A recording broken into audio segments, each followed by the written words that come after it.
I've never seen a diamond in the flesh. I cut my teeth on wedding rings. Dude, that's pretty cool. Man, that is a sad clown. Dude, that's pretty good. This is The Gloom, bringing you weekly interviews with F3 Omaha packs, exploring their F3 experiences and finding those sticky elements that create the glue in the gloom.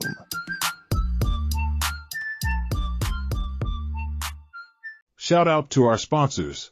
Major Team Mortgage, Omaha Laser Dentistry, Exclusively Eye Care, Liberty Core Real Estate, Avier Wealth Management, and Apex Men's Clinic. We appreciate their support. Liberty Core Real Estate is your homegrown real estate broker. If you're looking to buy or sell real estate, whether personal or investment, Armando, aka Brian, and Megan Michaels' company is ready to serve you. With Command Center in Old Town Elkhorn and agents all throughout the metro, they are more than ready to guide and serve you in your next real estate endeavor. Whether your next move needs to happen now or in 5 years, call or text Armando at 402-770-2165 to get your questions answered. And a special offer for F3 Nation PAX members, Liberty Core will donate $250 to your sponsor of choosing for every closed transaction. Stop looking, start finding today with Liberty Core Real Estate. Yo, it's the Plague. We recorded this episode with Barbershop on September 9th. And as some of you may be aware, I had some pretty terrible news come to his family on the 29th of September after we recorded this. So stay tuned to the end. I did get a note from Barbershop and we'll share an update. Let's get into the interview. And we're back. Man, I'm excited to get this guy on. We were able to finally get it scheduled after going back and forth with schedule changes on both sides. So I'm glad to get this guy's story out there. I'm going to go out on a limb and say this guy has probably the best calves in all of F3 Omaha. I don't know if Slow Pitch is listening or not. He might want to debate that, but no, I've just enjoyed getting to know this guy over the last couple of years, and I got our man Barbershop, who's just recently site Q at the Combine. Good to see you, man. And where we like to have guys start off is just tell us your EH story, who EH'd you, what was that first workout like, and then how'd you get the name Barbershop? Yeah, that's kind of a fun story. Well, I'll start with Beaver EH'd me. Beaver and I are in a Bible study that meets on Tuesday morning. So he mentioned it a handful of times. He wasn't too pushy about it, but after several times that summer of skipping my morning run, I was like, okay, I need a little bit more accountability. Let me join this group that Beaver's been bugging me about. So posted for the first time at Top Rope.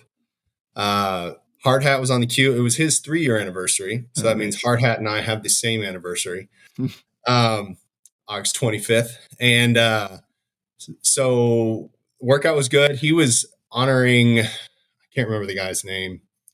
But so it was kind of like multiple generations of F3 kind of all culminating in this one beatdown. So at the circle afterwards, we're standing around and people are asking questions. And at the time I was in a whole bunch of adult sports leagues. So I was playing sand volleyball and softball. And that was basically all that like really came out from the questions guys were asking me. And so in the circle, U-Haul was there and he named me Play It Again, as in like Play It Again Sports. Okay. And we're kind of like, I mean, it's not the best name, whatever. And then we're at coffee afterwards at Karma. And Beaver was like, oh, dude, how did we forget that you were in a college a cappella group? And that didn't come up during the circle. And we're like, oh, man, yeah, you did so many great names out of that. No. So we're just kind of tossing it around. And we're like, maybe Pitch Perfect or, the Troublemakers from that movie or something. And I kind of leaned on Hard Hat. I was like, I think these names are all a lot better than Play It Again. Yeah. And he was like, all right, since we haven't posted the backblast yet, I'm going to make a call that it's still not permanent. So we're going to change your name to Barbershop, as in Barbershop Quartet. And I was like, that's great. That is so much better than Play It Again. And so we got it locked in, and that's where the name came from. Now, what's really funny about that is a lot of guys don't know that whole story. And so they assume that like I work at a barbershop or I own a barbershop. And so I'll get compliments all the time, like, "Oh yeah, barbershop, that makes sense. You also have really nice hair." I'm like, "Well, thanks, man. I appreciate that." Your beard's always looking fresh, and Yeah, you got a I nice guess cut. so. Yeah. That's awesome. Oh, I love that. I kind of remember that. I don't know if I was there or not, but I remember hearing about that, right? Because it's rare for us to Yeah. change a guy's name or let him change it. I let Papa Smurf change his name like before we even prayed. I forget what we even named him, but he was like, no, that's not going to work. I was like, man, that's pretty bold for a new guy to just, so. Yeah. Well, tell us about the workout. What did you think of that first? Was it hard, or was it, more or less difficult than what Beaver had kind of let it out to be, or what was that like? I would say it was right in line with what I was expecting. Okay. I played a lot of sports, been through a lot of hard workouts, like playing sports in my life. And so it was kind of like right on par with like a high school basketball workout or something. Okay. There was like 4 stations, and Hard Hat has always got like unique things that we were doing. So we were doing like lunges, but like also had coupons over our head at the same time, and things like that. So it was hard, but it wasn't like impossible. And like I said, I had been running a lot at the time, so I had like the lungs for it.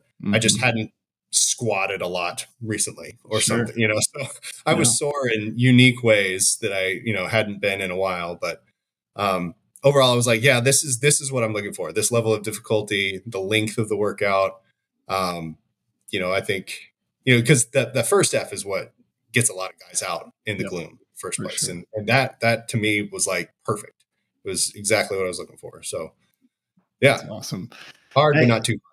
Yeah, that's good, right? That's kind of what we want, right? We don't want it to be like so difficult that you don't come back, right? I mean, that, right. Although we have that every once in a while.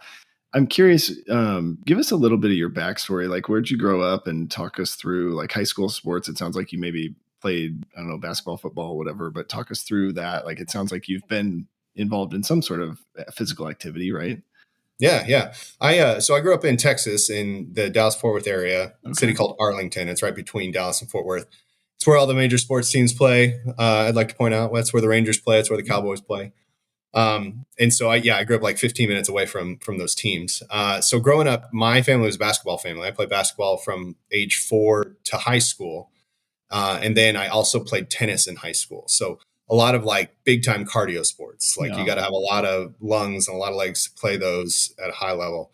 Not to say I was particularly high level, but a lot of conditioning. And so yeah, like I said, basketball, we played all the way through. My sister played in college. My dad played in college. And so I played all the way until high school, when it didn't work anymore for my schedule. I had other academic pursuits, and the way we did scheduling there, you had to like fully commit to basketball, and they did like block scheduling. So you had to have like 1 period every day. So like basically 2 periods committed to basketball. I didn't have that in my schedule, and tennis worked better for that. So yeah, played tennis all the way through. And then, once I got into college, it was a lot of like intramural sports. I played a ton of volleyball in college.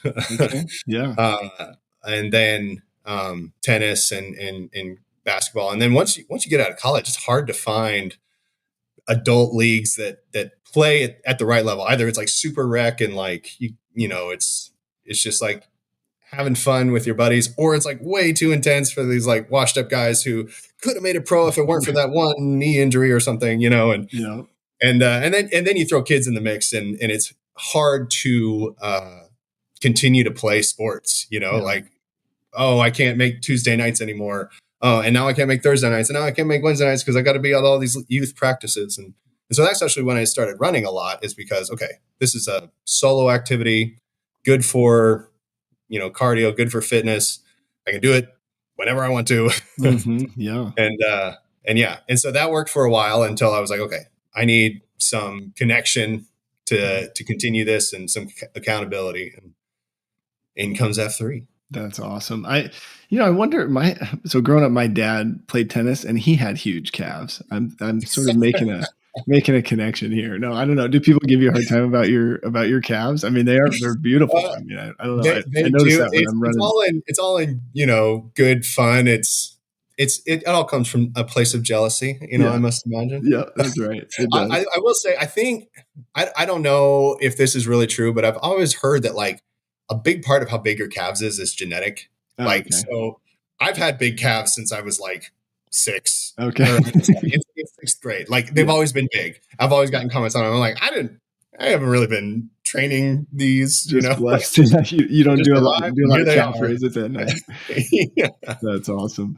Well, I love the connection, because I do think a fair number of us try to do like intramural, or I did sand volleyball for a while and then softball, but those were just like, we're drinking and on a court somewhere or a field, and not really, playing or getting a workout per se. But what, as you think about kind of where like this fitness journey, where are you at today? Are you achieving some of those goals? You feel like you're in a good spot health wise, or how would you kind of rate yourself overall? I would say there's a whole lot of excitement with doing all of these new things where you discover them for the first time. Like the first time you run a marathon, or the first time you run a half marathon, you're like, man, that was so awesome. What's next? I kind of almost feel that way a little bit with F3. Like, oh man, it was so awesome getting to be part of the group. And then, I get to lead a site for a whole year. And then I kind of find myself in this, okay, what's next? Mm-hmm. And I think I'm kind of searching for what's that next goal on the horizon. Yeah. What's the next thing I want to try and achieve in this fitness world? And because I don't know that, I feel a little aimless, I'm kind of trying to find something to scratch that itch to really put a new fire in me. Right now it feels like I'm just kind of in maintenance mode, trying to find something that'll really, tickle my fancy and get me to push harder and strive for more. Are you doing IPC? I am not. Oh, well, you should. That would be the next thing, right? Yeah. What's keeping you from doing IPC?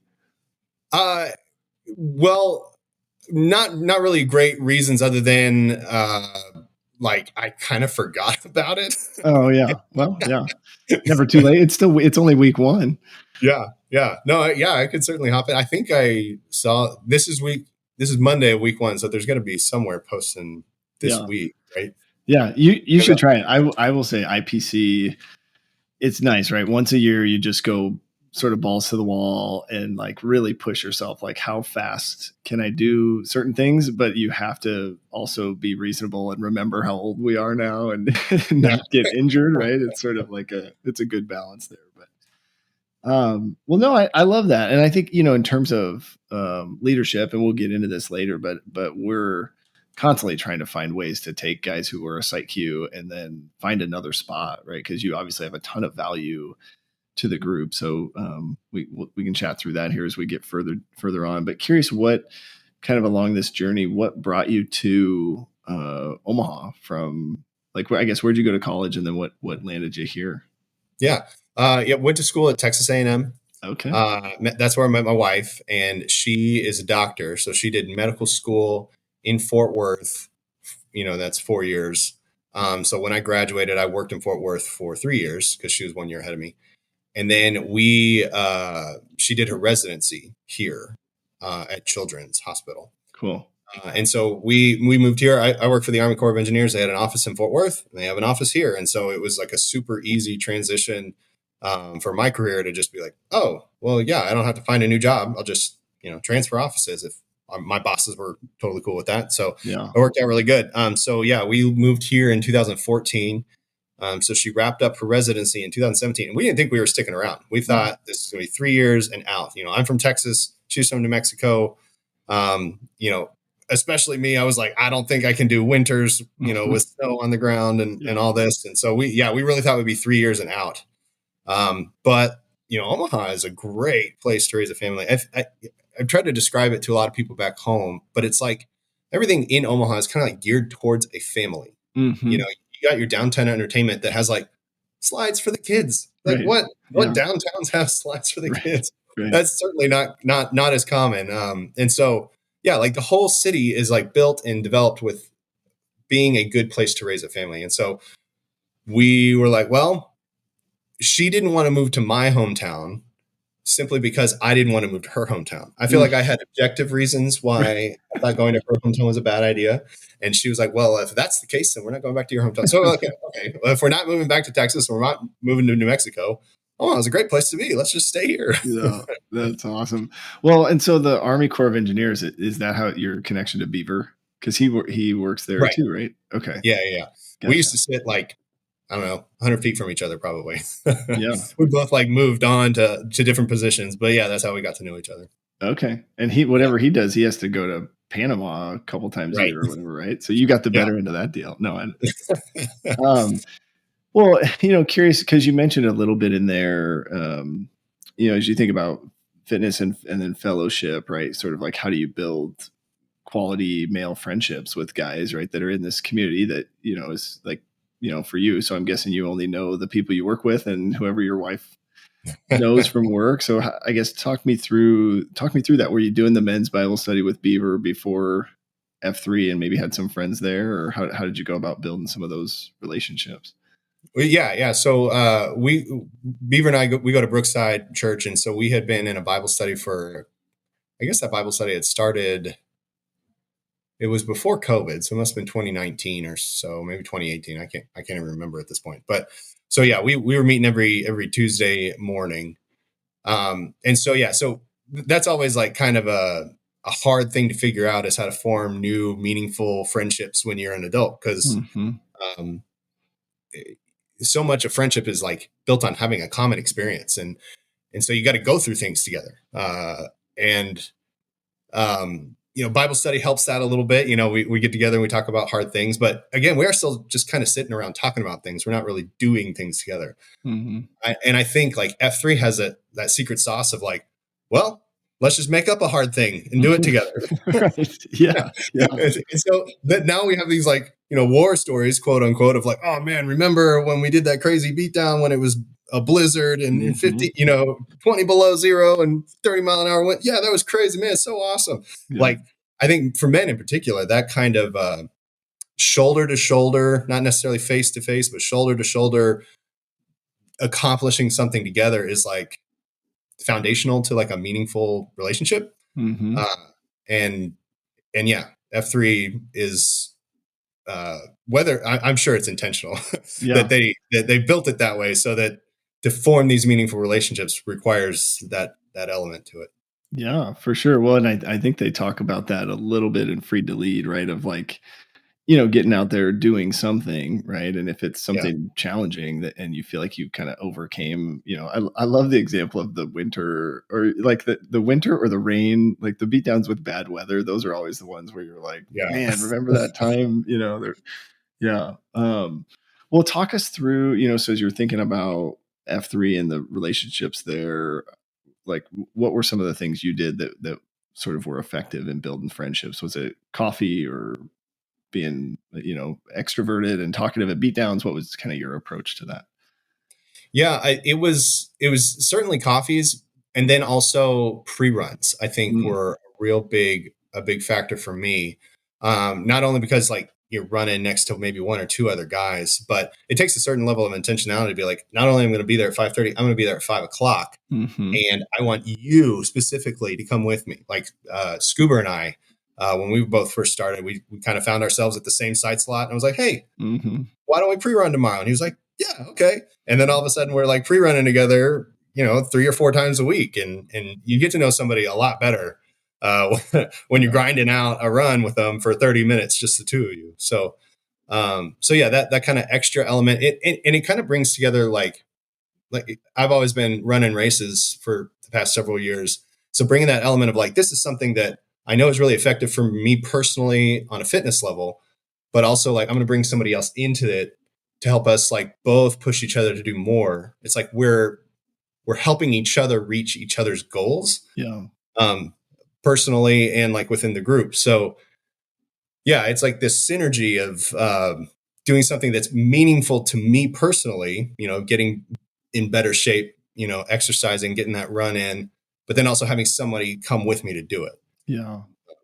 It's not just about the group and it's not just about me. It's about both at the same time. That's really cool. I don't know that I've heard that, like helping each other achieve goals is like, and just it's meaningful, right? It's like, oh, well, this guy knows that I want to improve in this area and they're willing to show up and support me. Like how cool is that, right? I mean, I think that's a really, really crucial piece that you're calling out there. I love that.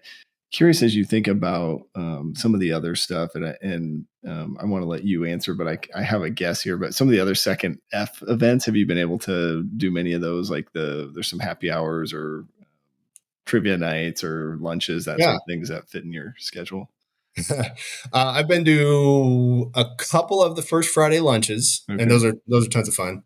I've been to a couple of the happy hours out at Jukes when they started doing that for the Westo guys. Yeah. And then, the CSOPs, I've done a couple of those. I didn't do this most recent one in January, but got to lead part of one 2 years ago. Yeah. So those are tons of fun. It's fun to see guys, like, first of all, like in their work clothes. Yeah. Oh, wow. You clean up nice, man. Right. Yeah. Or, hey, you look just as scrubby as you do at 5:30 in the morning. Right. That's funny. But seeing guys in kind of a different light, different element. Some guys are the same regardless of their environment, like Doppler. He's always cracking a joke and being inappropriate no matter what setting he's in. But but yeah, no, it's good.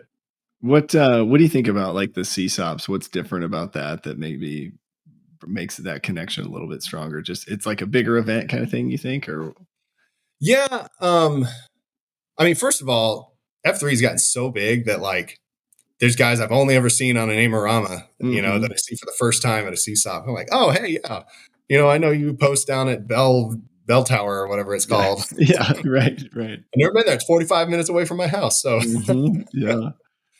But yeah, I think it's like it gives you a sense of how big our community is, and that you're a part of something that really is huge, and impactful. Like if you think about like the relationships you form on a small scale, like in me in Westo, I don't need to venture more than 15 minutes away from my house, and still I know like dozens, maybe hundreds of guys.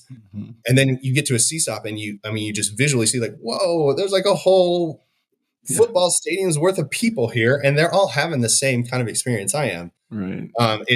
It's like these guys I've never met, but like you still feel like you kind of know them a little bit. It's cool. It's humbling to realize how big the community is that you're a part of. Yeah. You're like, man, we are large and we can do some really amazing things. Yeah. Well, and even if, like you're saying, even if you don't directly know or have even worked out with those guys other than that CSOP event, you just get to kind of feel the magnitude of the whole group when we come together. I love that idea or thought of that. I'm curious, and I meant to ask you this earlier, but when you first came in, so you first showed up at Top Rope, what was kind of your progression? Like, were you there like hooked right away? You went Thursday, Friday, Saturday, or what was kind of your progression, and how'd you decide where you were going to go? Yeah. Well, so it was mostly, I wanted to like know somebody where I was going first. Yeah. It kind of greases the wheels, makes it easier to kind of slide in. And so I would just check with Beaver, like, hey man, where are you going to go? And he was kind of like a once or twice a week guy. So I think maybe we went to Combine that Friday. And then maybe we went to Octagon the next Monday, and then, took some days off. We never worked out on Tuesdays because that was a Bible study day. Yeah. So yeah, it was kind of a more of a slower on ramp. I didn't jump in with both feet or anything. Part of it was just because I was so dang sore after the first workout using muscles I hadn't used in a while. I was like, man, I need to recover a little bit before I do that again. So yeah, but eventually, we kind of started to build it up and got to know a few of the other guys, and felt comfortable just showing up wherever I wanted to. So, nice. I would go to Helix a lot because that's pretty close to my house.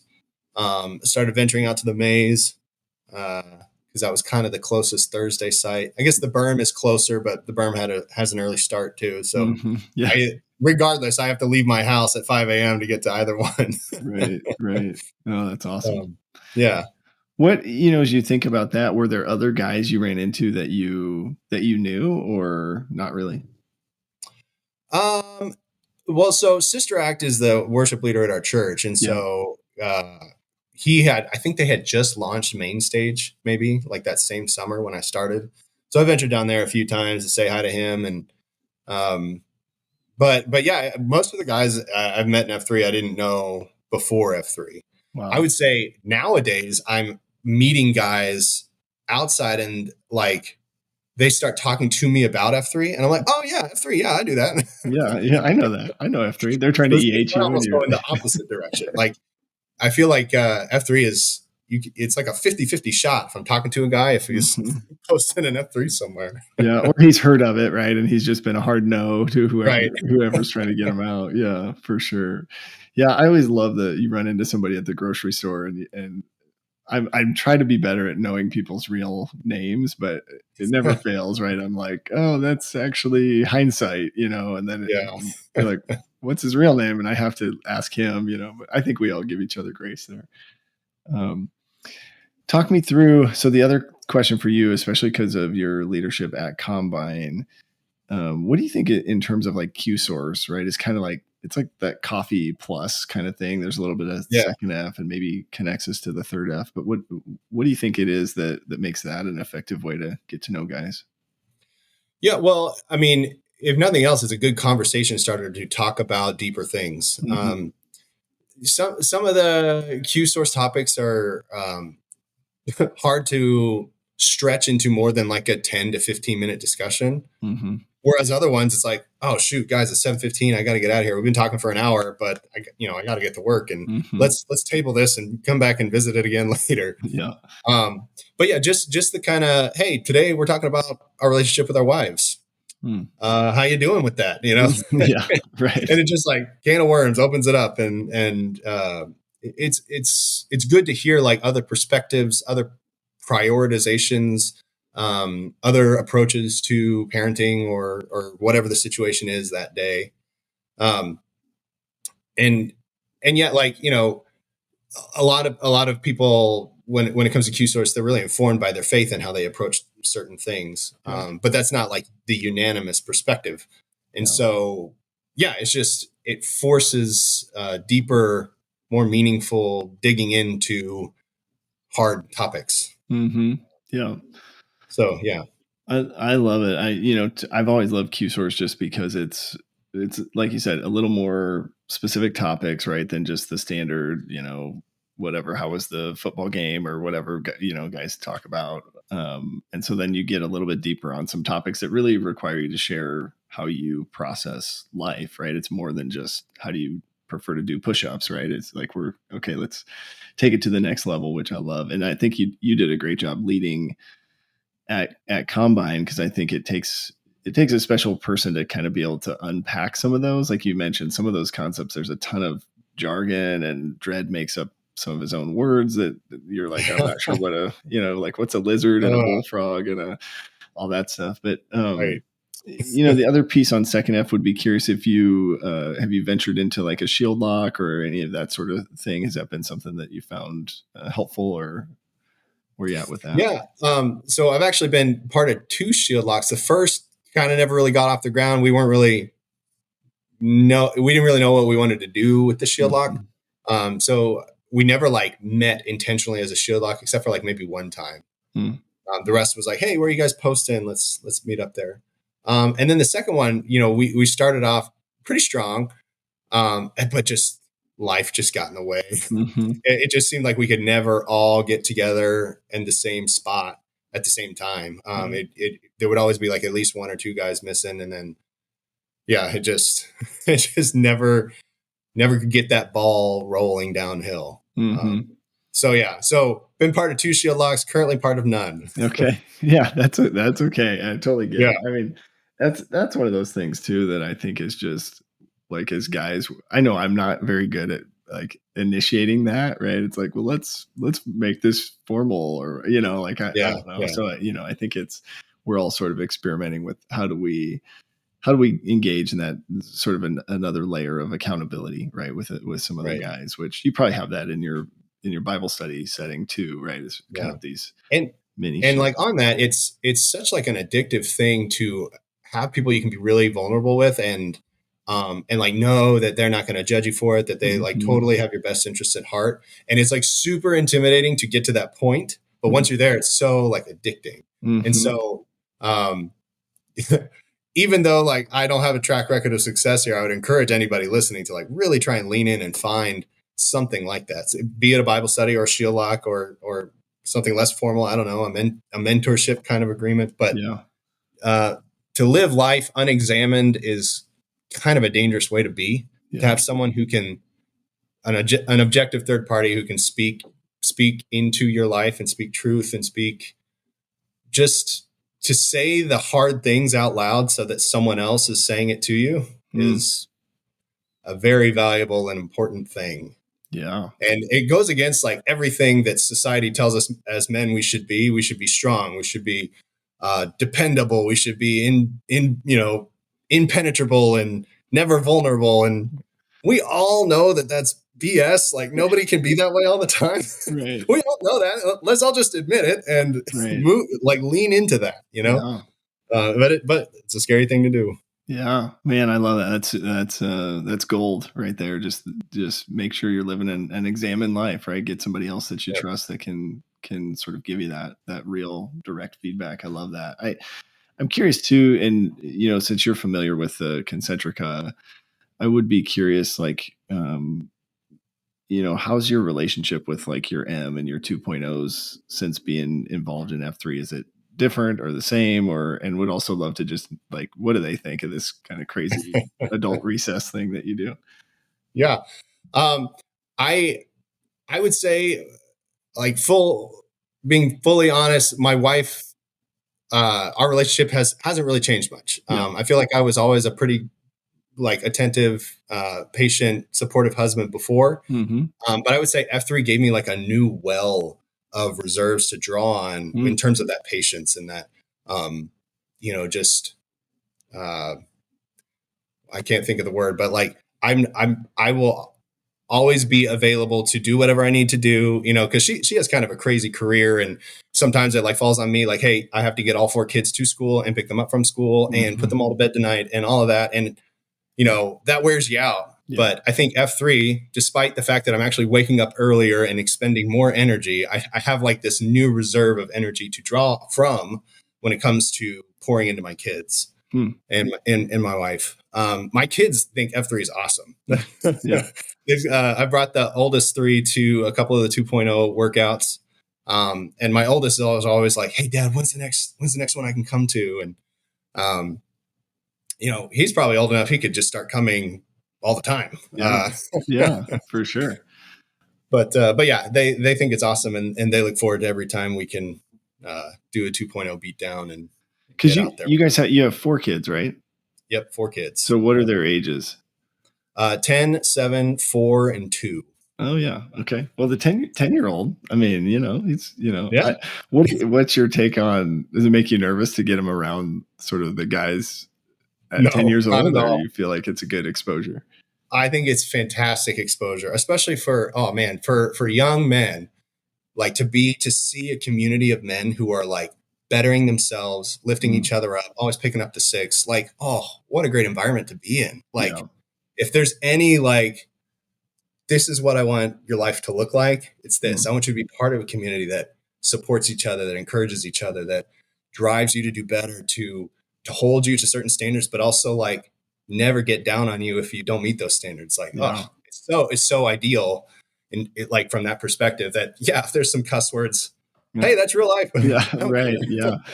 Well, I know that I've been on a few text threads where that debate of like, what's that age where, you can bring them out, and it's like, well, it's up to the dad, right? If the dad is like, hey, somebody's COT could be whatever, and so I think that's it'll be fun. We're getting ready to have our baby number 3, and as we don't know the gender, and as I'm thinking it could be a boy, I'm having all these sort of thoughts of pressure of like, oh my gosh, how do I raise a boy? So but then I'm like, well, wait a minute, I got all these guys that I'm around that I can could be mentors at least, right.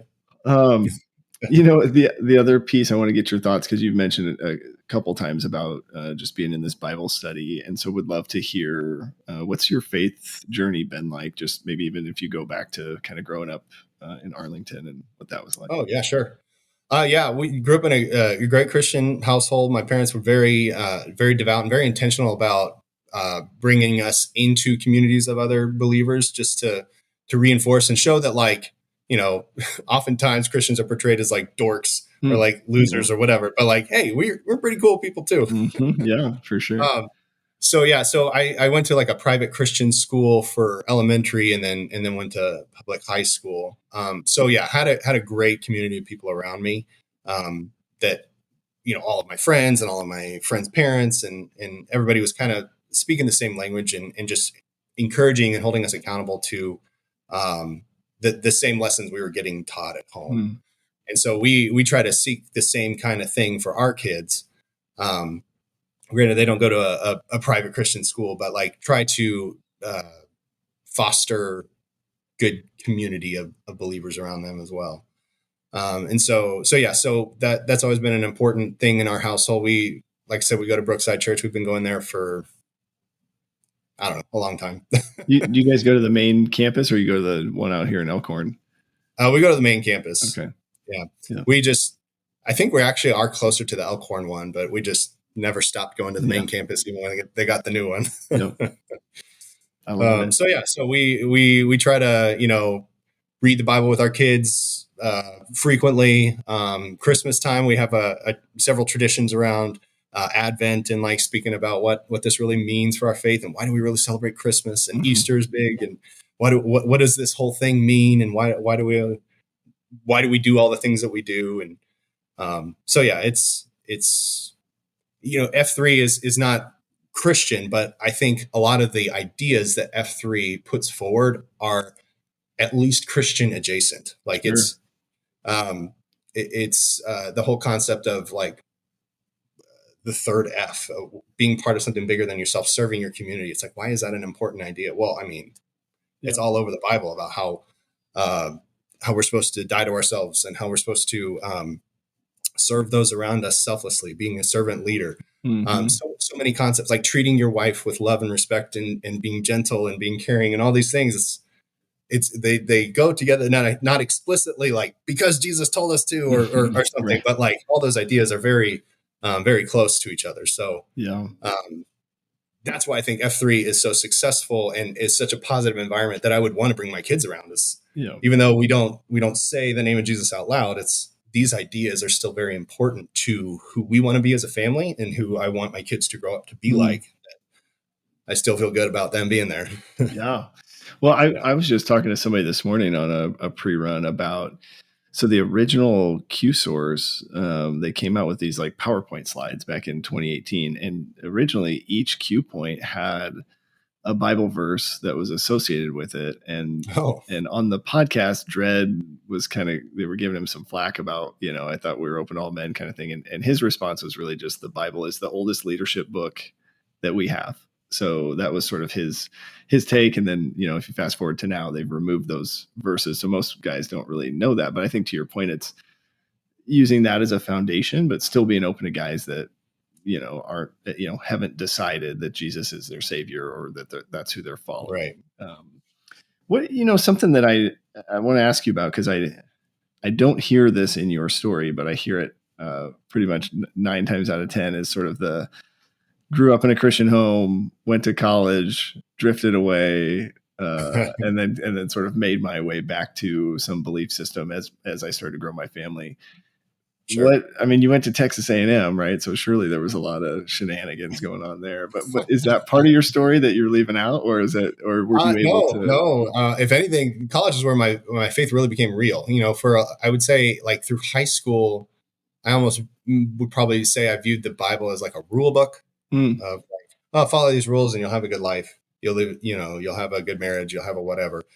But it was in college that it really like, okay, but why? Why is it that this is the way that leads to prospering? It's just good ideas, or is there something more to it? I would say I started actually like really looking into the claims, kind of almost from a apologetic standpoint of like, okay, what really are the facts about who Jesus was? Like, was this a real dude, or is this just a myth? Like so many people, want to believe. And it is unanimous among serious scholars that yes, he was definitely a real person. He definitely lived, 2000 years ago. he definitely died on a cross by crucifixion, all of these things. And so then you get into the deeper claims of like, okay, what about the beginning of the universe? And just kind of getting like this intellectual side of like being able to defend it from a logical standpoint, in addition to my personal, experience. Yeah. Anecdotes are very powerful things, but they're also like so easily tossed out because, well, that wasn't my experience, Mm-hmm. So I wanted to have a little bit more of a foundation there. And so, and also like I worked at a summer camp every summer I was in college, at a place called Kanakuk in Missouri. Oh, yeah. And I've heard of that.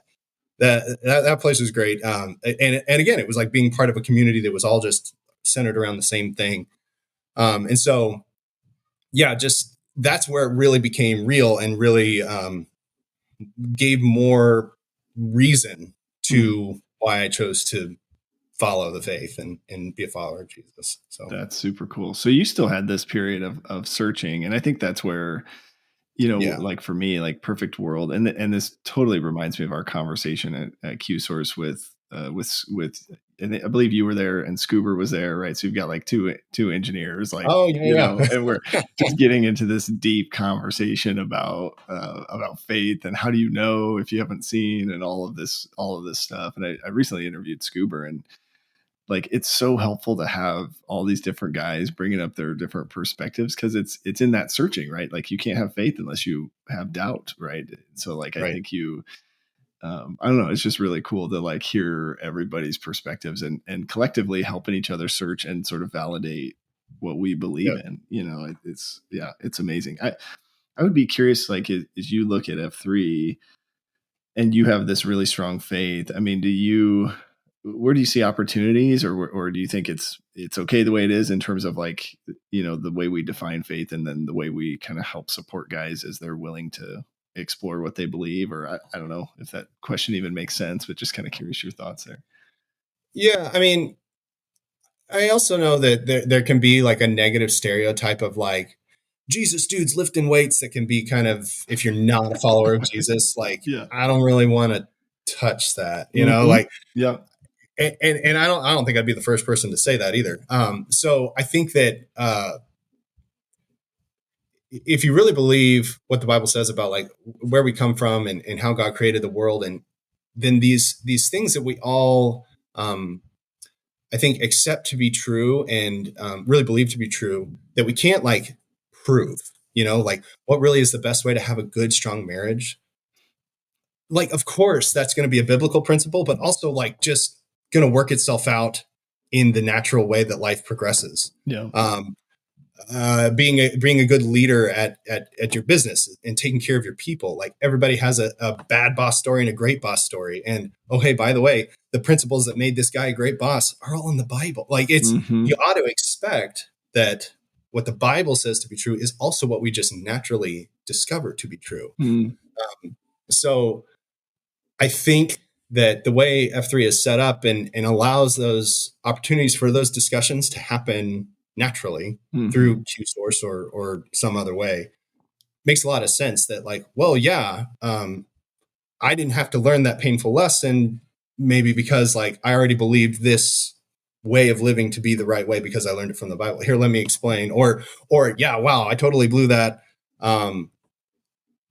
Just, I guess, yeah, like I guess what I'm trying to say is the way it's set up, it allows for those discussions to happen naturally, and it doesn't ostracize anybody. It allows them to be like, yeah, I see what you're saying, and I still don't know if I'm fully on board with this Jesus thing, but like I totally can appreciate that perspective, and it seems to work for you. Yeah, for sure. So. No, I love it, and I think you're spot on. I think it's just like you said earlier, right? It's like we get out there, we're doing difficult things together, building relationships, and then, it's like I think back to like college when I was doing campus crusade stuff, and it was like, it was like you would walk up to somebody and like ask them to give their life to Jesus, right, without knowing them at all. Right. And and so like in F3, it's like, well, we build the relationship, and if it comes up, it comes up, right? But it's not like I'm not in F3, so I can try to convert all these people to Christianity, right? Like I'm just there because I Yo, need to Gloom work out and I listeners, need to it's get the better plague, too. and today I'm So talking I about don't getting know, your finances it's as really fit cool the as way your it all physique. kind Our of very flows, own but, F3 Omaha brother Jean-Claude, aka Michael Pfluger at Avior Wealth Management, specializes in building personalized financial plans. He understands the journey you walk in life as a man of faith, safeguarding your family and creating a legacy. Jean-Claude is ready to help you plan your finances with intention so that you can live with purpose. And that's just the beginning when you work with the Avior Wealth team. Visit avior.com/F3. That's AVIOR.com/F3 and see how Michael can guide your financial journey today. Would be curious too. You mentioned a little bit like so third F to me is like we kind of have the faith, like spiritual piece, and then also the community service sort of aspect. Have you had a chance to do much of the community service stuff, or how has that gone for you? Well, I participated in the blood drive for the first time this, Nice. last week. Or how'd you do? Did you win? I was middle of the pack, nothing Okay. special. Nice. But yeah, no, that's always good. I kind of almost view F3 as like a third F, giving back to the community experience in and of itself. Like there's so many men who just need F3. Yeah. That like being in F3 and like making sure you reach out to the FNG and making sure that that guy who is posting every now and then, you just make sure he's coming back and that he's missed and that people notice when you're not there. There's a community service element of like giving these men who are part of the group the service of like making sure they're known and seen and missed when they're not there and that kind of thing. Yeah. So beyond my site queue and my blood drive, I don't think I've done any of the other F or third F activities. Yeah. Yeah. I think a lot of guys, at least for me, it's scheduling, and then it's like, can I bring my 2.0 that's younger than 12? Not right. yet, but I do think, I was talking to somebody the other day about, plant, grow, and serve small workout groups. And so then what does that service look like at an individual AO level? And I think it's just like you said, like showing up, right? Being willing to listen to another guy that shows up that's maybe going through something, or getting on the queue schedule, or, helping to pick up the cones at the end, like just these really small ways, but that really keeps it going. Or reaching out to somebody that maybe had a difficult prayer request that they brought up, or, like you said, the F and G's. I mean, there's so many ways you can give back without having to, necessarily do it. And I would also add, like, making sure the 6 is always picked up. I've heard from so many guys about how powerful that was. And I've only been the 6 a handful of times when maybe I was like in a super elite Smurf group or something.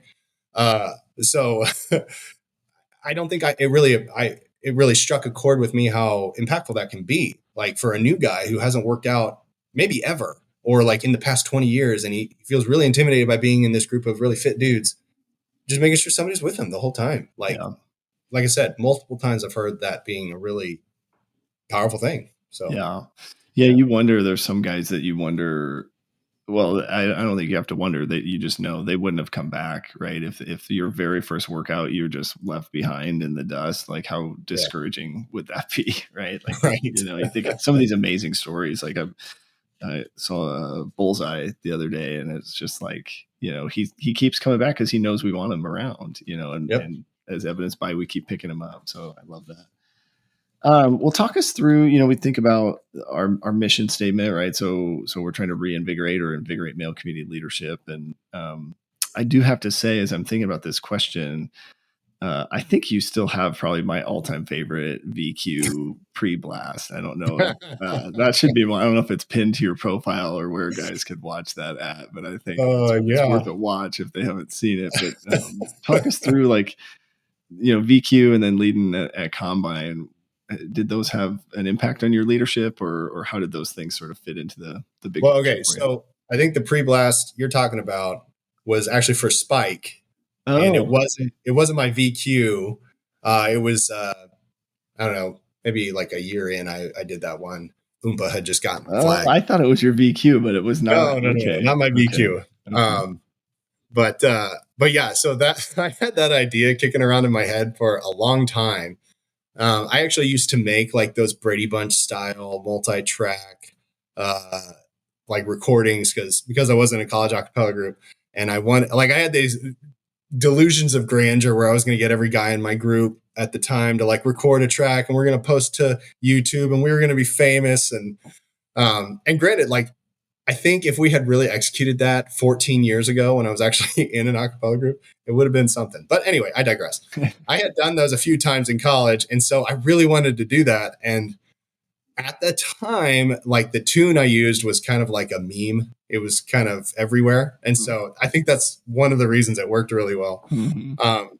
But yeah, the traction that thing got was, I did not expect it. I was expecting like a few chuckles, a few retweets, but F3 Nation got a hold of that, and they even mentioned it on their podcast, that pre-blast. So, yeah, it was Is it pretty still good. out there? Can I find it if I Yeah, Google? yeah. If you go to my Okay. my X profile, it should be on there. I mean, basically, the only thing I ever post is, pre-blasts and backblasts or Yeah. Name-a-ramas. Okay. So you might have to go back. It was in June of 2022, I think, Okay. if you wanted to look it up. Awesome. So, I love it. What about leading at the combine? How was that? What was that like to get the flag there and be able to take that role on? oh, it was good. It was something I sought out. I wanted to get either the top rope flag or the combine flag. And at the time, top rope was like really into, you have to be a wrestler to be the next site Q here. And I was like, I've never done that. So let me go talk to Killswitch, because he was the site Q before me. And I think he was like, oh, I'm so glad somebody asked me to take the flag. And so yeah, I was looking forward to that. I think like leading QSource every week can sometimes be a little intimidating, just because you have to prepare a little bit. You got to read the night before and be ready to help lead the discussion. I was really intentional about having the Q for the combine lead the discussion for QSource at coffee afterwards. Just to like, honestly, just take a little bit of the load off of me as the site Q, but also I think it's really healthy to hear different perspectives every week. And just give guys that opportunity to step into that, leading a discussion. And like, some guys were really intimidated by that, and some guys were like, oh yeah, sure, I'll lead it. No big deal. Yeah. So yeah, I think that was a good, like, forced leadership opportunity. Yeah. Well, and it's a different layer, right? It's like Yeah. it's different than queuing a workout, right? Right. You got to try to kind of piece together some of the key points and try to get guys to engage in a discussion, right? Which is it's different than just telling them what exercises to do, for sure. And like, total credit to the PAX, because I don't think anybody was like, no, I don't want to do that. Like, sometimes guys couldn't because they had to get to work or whatever, but pretty much everybody I asked was like, hey, we really try to have the Q lead QSource afterwards. Everybody was like, okay, yeah, I'll do it. No, that's awesome. I love it. Yeah. What, talk us through like any advice or things that you would have for other guys that are maybe leading a site, anything that you kind of picked up along the way that you feel like would benefit other guys listening? Oh, that's a good question. Well, I think some real practical advice. One thing I did was I made a map of my site, and I pointed out all the different elements that you can use as a cue. If you want to do wall work, this wall is really good for that. We do actually have a basketball court at the combine, if you didn't know. If you want to incorporate that somehow, here's the baseball. Here's obviously the track. Everybody knows about the track. So yeah, that's a good practical thing to have a good jumping off point. And it's super, super helpful especially for guys doing their VQ.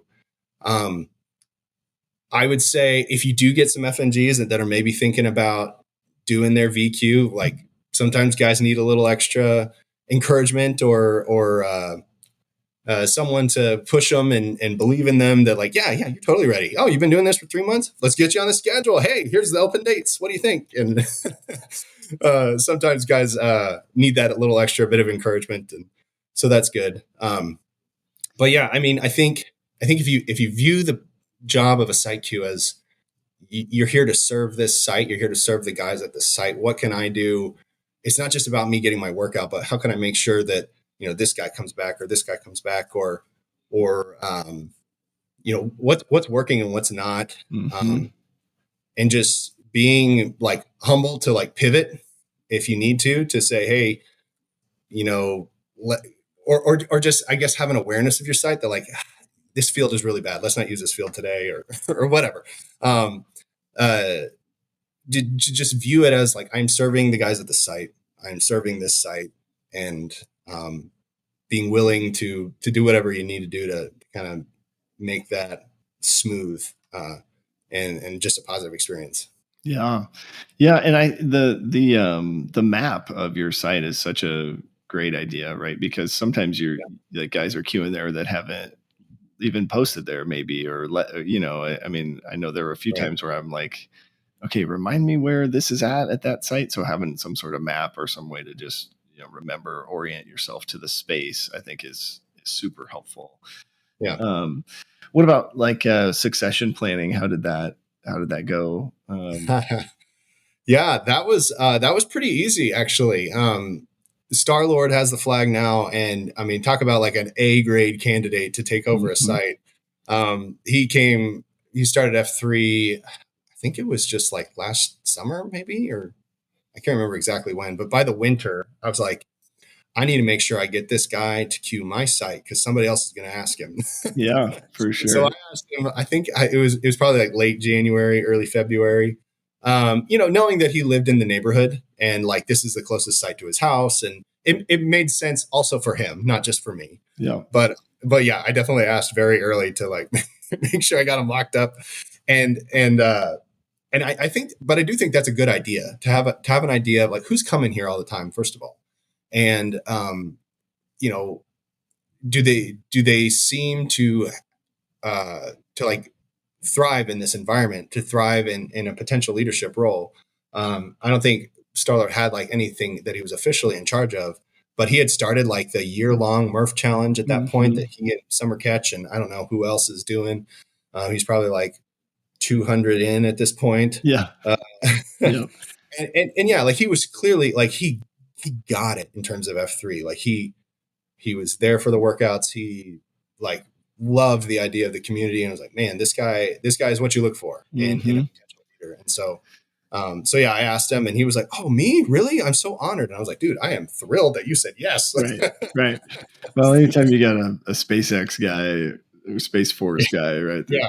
And I remember a few times I would be at Combine for QSource and he would show up from another workout. So I think he really is into QSource too, so definitely a good fit. Well, yeah, I just have to say thank you for your leadership. I think those sites where you've got, QSource in addition to just the standard beatdown have a lot of extra responsibility, but I think you led extremely well. And just, as I hear your story, just hearing kind of the, just the discipline and the consistency over time, from a faith perspective, leadership perspective, just really enjoy getting to hear that. I think it's just so cool to hear and learn about the guys that we get to work out with on a regular basis. So just appreciate you. And would just sort of ask as we're kind of wrapping up, like where you mentioned kind of early on, you're kind of in this, like a little bit of a in between sort of phase, but where do you need prayers and encouragement, or, if we see out there, what's something we should check in with you on?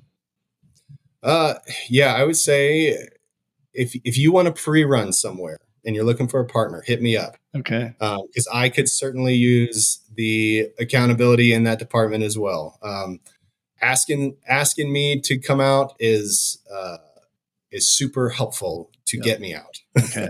Yep. to give me a place and a reason to be somewhere.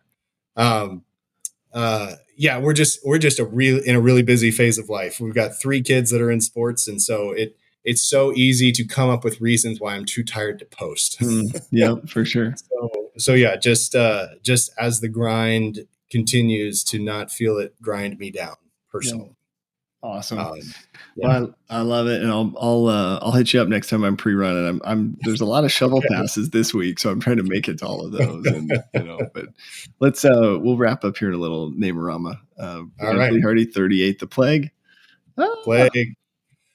Matt Nelson, 36, Barbershop. And do you have a call sign, or nobody can sing as good as you? Sometimes guys go, ooh. Oh, nice. There you go. I'm going to find that video and link it here when we post this episode so guys can check out that pre-blast. That was epic. But All right, appreciate you, man. Have a good rest of your day. All right. Yep, you too. Bye. Man, such an amazing leader, husband, father, man. Just an honor to know our brother Barbershop, and I reached out to him to just get an update, see if maybe I could share some of his thoughts, some of his words. And so he sent me an email that I will just read to you from his perspective. So from our brother Barbershop, he says, "Hey, F3 Omaha, Barbershop here. I wanted to provide a quick update as to what's going on with me and my family. At the end of September, my 2-year-old daughter, Sophie, started to have balance problems. For a while, we thought she was just a clumsy 2-year-old, but as time went on, the issue got worse, not better. On September 29th, we took her into the hospital to get it checked out. The doctors did an MRI and found a mass right above her brainstem, as well as several masses along her spine. Absolutely heartbreaking news. She had to have emergency brain surgery to remove the tumor in her brain and would need follow-up chemotherapy to treat the rest of the disease in her spine. Later, we got the official diagnosis, medulloblastoma, group 3, which is the most aggressive version of the disease. The treatment plan is to have a total of 6 rounds of chemotherapy, each about a month apart. The first 3 rounds are done at Children's Hospital and involve a week in the hospital followed by 2 to 3 weeks at home dealing with the effects of the treatment. The next 3 rounds are done at UNMC and are called high-dose chemotherapy with stem cell rescue. These rounds will be much more intense and will essentially require Sophie to stay in the hospital for the full 3 months. Currently, we have completed the first 2 rounds of chemo and will start our 3rd round on Friday, December 13th. Sophie has handled treatment pretty well, all things considered. Every round we learn a little bit more on how to effectively handle the side effects and give her the best chance to bounce back.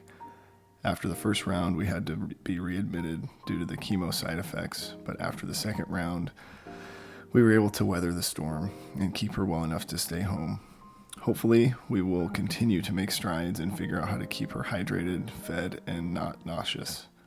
We are dreading the 3-month stay at UNMC as the treatment is going to be much more grueling. That will run from mid-January to mid-April if everything stays on schedule. Sophie lost a lot of her motor function as a result of her surgery. She's still not able to walk or crawl anymore, and her speech is much slower and softer than before. The good news is that cognitively she is unaffected. She just needs to relearn how to move and communicate. We are doing therapy as much as we can around the side effects of her disease, but the road to full recovery is a long one. The outpouring of support from all of those around us has been incredible. T-Ball and Fine Print did a GoFundMe right after we got our diagnosis, and with the support of F3 Omaha, we were able to raise enough money to cover our out-of-pocket maximum on my health insurance, which is great. So many guys have been asking how they can help, and it's so humbling having that level of support all around. My biggest ask above everything else is to keep praying.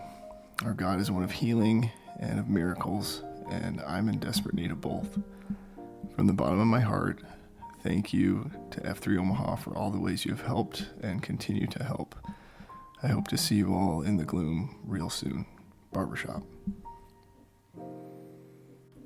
Father God, we come to you with heavy hearts, lifting up Barbershop's daughter Sophie. We ask for your healing hand to be upon her. Strengthen her body, renew her spirit, and surround her and her family with your peace that surpasses all understanding. Grant wisdom to the doctors and caregivers and fill their hearts with hope and comfort in this challenging time. We hold on to your promise in Psalm 46:1.